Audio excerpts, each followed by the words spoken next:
Morning, folks. It's me again, Shannon Fox here, Devoted Patriots 2 channel, just waking up, drinking my coffee. It's my 50th birthday today, believe it or not, August 27th.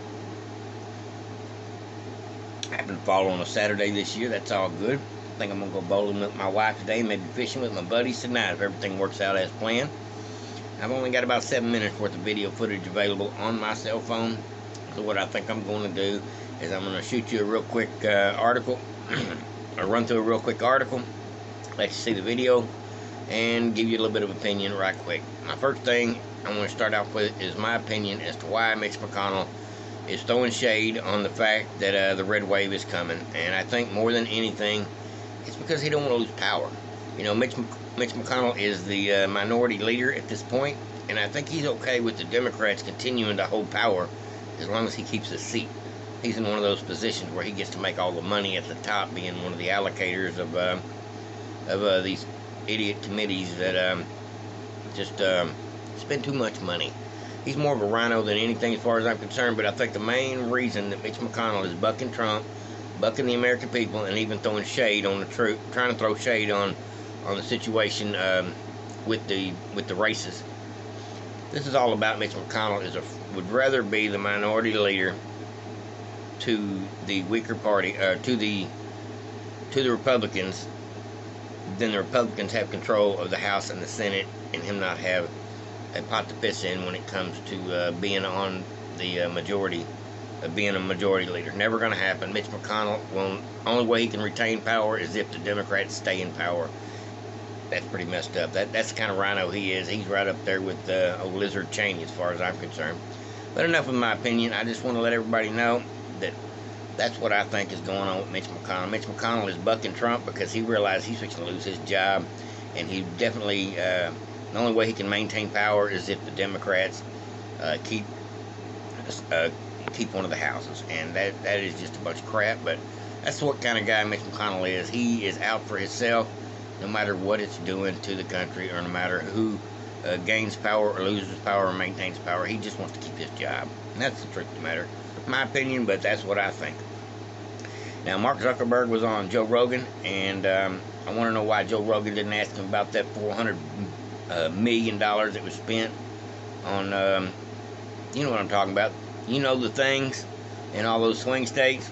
That's the question I would have asked that man if I ever get in Zuckerberg's presence. Why?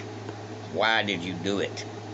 Well, Joe Rogan had some questions for him, and come to find out, it sounds like the Hunter Biden laptop was suppressed not just by the FBI during the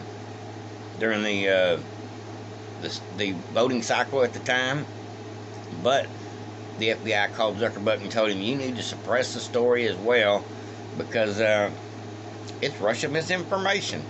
Now, I believe that Mr. Zuckerberg and the FBI probably work hand in hand all the time when it comes to spreading misinformation, squashing information that they consider misinformation, just like the government does with Twitter and several others. They call these folks up and tell them, hey, here's a story we do not want you to run.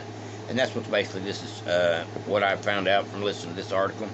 I do wish Joe Rogan would have asked him some better questions. I had all that time with Mr. Zuckerberg. I would have grilled him like something on like a burnt piece of steak. I ain't lying to you. Now check this out. When they're a big news item that's controversial, like there was a lot of attention on Twitter during the election because of the Hunter Biden laptop story. Yeah, we have that too.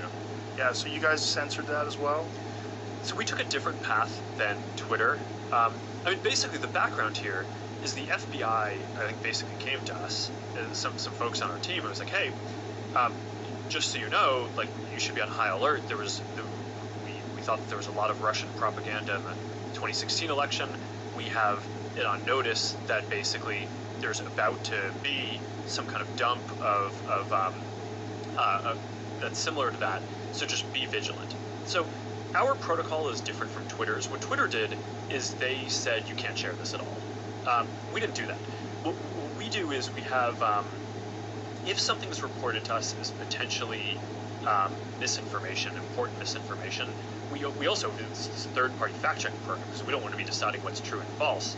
And for I think it was 5 or 7 days when it was basically being determined whether it was false, the distribution on Facebook was decreased, but people were still allowed to share it. So you can still share it, you can still consume it.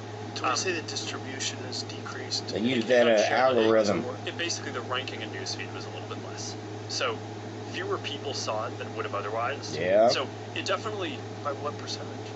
I don't know off the top of my head, but it's, Of course not. it's meaningful. But I mean, but basically, a